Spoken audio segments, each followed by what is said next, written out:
हम fitness industry को वो रिस्पेक्ट क्यों नहीं दे पा रहे हैं जो वो डिजर्व करती है? क्यों हम फिटनेस इंडस्ट्री को सिर्फ एक जिम का टैग देकर कंसिडर कर देते हैं? वाई? क्या फिटनेस इंडस्ट्री का मतलब सिर्फ यही है कि जिम में जाकर हाई मसल मास बनाना, या फिर डंबल लिफ्ट करना, या फिर बारबल लिफ्ट करना? फिटनेस आपकी पूरी एंटायर लाइफ से रिलेटेड है, आपके हेल्दी लाइफस्टाइल से रिलेटेड है। जब तक आप फिट नहीं रह पाओगे तब तक आप कोई काम नहीं कर पाओगे, चाहे वो आपकी जॉब हो, आपका कोई और वर्क हो, या फिर आपकी एजुकेशन ही हो। इसीलिए फिटनेस सिर्फ 2 दिन का काम नहीं है कि आपने आज वर्कआउट कर लिया, कल वर्कआउट कर लिया और अगले दिन से छोड़ दिया। नहीं, पब्लिक जंक फूड पर तो इन्वेस्ट करेगी, बर्गर, पिज्जा, मोमो सब पर इन्वेस्ट करना है उन्हें, अपनी हेल्थ को खराब करना ये सब खाकर, लेकिन वो एक क्वालिफाइड एजुकेटेड प्रोफेशनल ट्रेनर के ऊपर पैसा नहीं लगाएंगे। लेकिन जब बात आती है वर्कआउट की तो वो एक लोकल जिम में जाना प्रेफर करते हैं। क्यों? उन्हें लगता है कि जो बड़े जिम्स हैं, जो प्रोफेशनल्स हैं, वो भी सेम वर्कआउट कराते हैं और लोकल जिम्स हैं वो भी सेम वर्कआउट कराते हैं। तो क्यों ना हम जहाँ 2,000 रुपए इन्वेस्ट करने हैं वहां हम 500 में ही बात को टाल दें, 500 में ही हम उस वाले जिम में चले जाएं।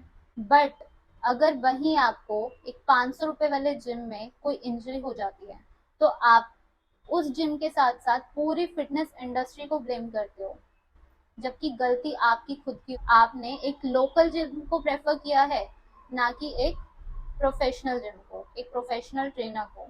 और यहीं से बदनामी स्टार्ट हो जाती है फिटनेस इंडस्ट्री की, कि फिटनेस इंडस्ट्री में जाकर तो बच्चों को इंजरियां हो जाती है। अगर वो वर्कआउट करते हैं, हैवी वेट लिफ्ट कर लेते हैं तो उनको इंजरी हो जाती है, फिर वो एक गलत ट्रैक पर चले गए या फिर उनकी फील्ड गलत है। नहीं, आपके बच्चे गलत नहीं हैं, लेकिन बात यहाँ पर ये है कि आपने उन्हें सही एजुकेशन प्रोवाइड नहीं की। आपने उन्हें बताया नहीं कि बेटा, अगर आप 500,000 रुपए यहाँ खर्च कर रहे हो ना, तो आप 500,000 रुपए वहां भी खर्च कर सकते हो। क्यों? क्योंकि आपको वहां पे एक अच्छी एजुकेशन प्रोवाइड हो रही है, वहां आप प्रोफेशनल्स के हाथ में होते हो। प्रोफेशनल्स जो आपको वर्कआउट करा, वहाँ पे जो प्रोफेशनल्स आपको वर्कआउट कराते हैं वो अपनी रिस्पॉन्सिबिलिटी पे कराते हैं। उन्होंने जो 2 साल 3 साल पढ़कर नॉलेज ली है वो उसको अप्लाई करते हैं। आप खुद बताओ कि अगर आपको कोई डिजीज हो जाती है या आप किसी चीज से सफर कर रहे होते हो तो आप एक क्वालिफाइड डॉक्टर के पास जाना चाहोगे या फिर एक अनक्वालिफाइड डॉक्टर के पास? और अगर आप एक क्वालिफाइड डॉक्टर के पास जाना प्रेफर करोगे तो क्यों? क्यों फिटनेस इंडस्ट्री में सेम चीज अप्लाई नहीं होती? क्यों लोगों को लगता है कि ट्रेनर्स कुछ नहीं है? क्यों लगता है लोगों को, पब्लिक को, कि फिटनेस इंडस्ट्री में पढ़ाया ही क्या जाता है? कुछ नहीं, बस जिम कर करके ट्रेनर्स बन जाते हैं हम। नहीं, उन्होंने प्रॉपर स्टडी की है। एक मसल नेम से लेकर उसके पूरे जॉइंट एक्शन से लेकर बेस्ट एक्सरसाइज से लेकर उन लोगों ने सब पढ़ा है, तभी वो आपको करा रहे हैं। और अगर आप एक एजुकेटेड ट्रेनर के पास जाते, अगर आप एक प्रोफेशनल ट्रेनर के पास जाते, तो ये सिचुएशन क्रिएट ही नहीं होती। वो आपको इस सिचुएशन से बचा सकते थे। एंड सेम थिंग कि पेरेंट्स को भी यही लगता है कि उनका बच्चा एक गलत ट्रैक पर जा रहा है, फिटनेस इंडस्ट्री में कुछ नहीं है, कोई करियर बिल्ड नहीं करेगा।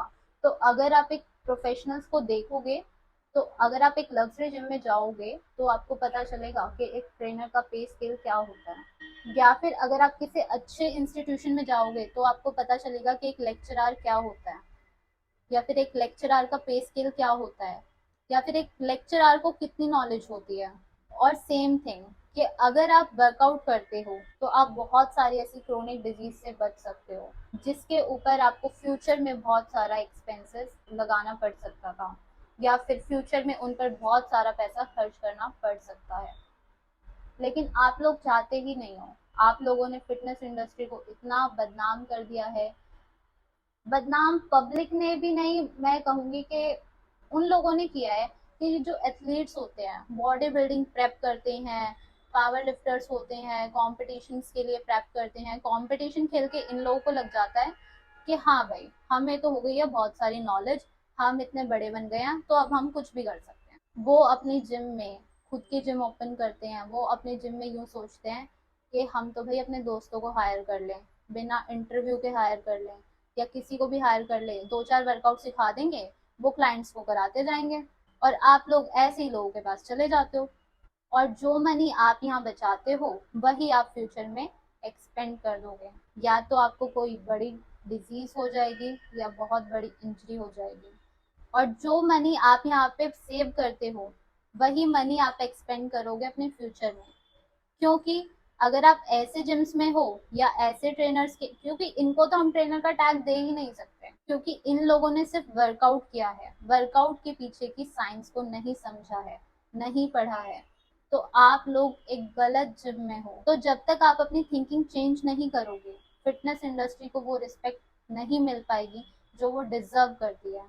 सारा खेल आप लोगों का है कि आप लोग कितनी वैल्यू देते हो। जिम्स में तो चले जाते हो, लोकल जिम्स में चले जाते हो, लेकिन एक प्रोफेशनल ट्रेनर के पास जाना आप बिल्कुल अलाउ नहीं करते हो।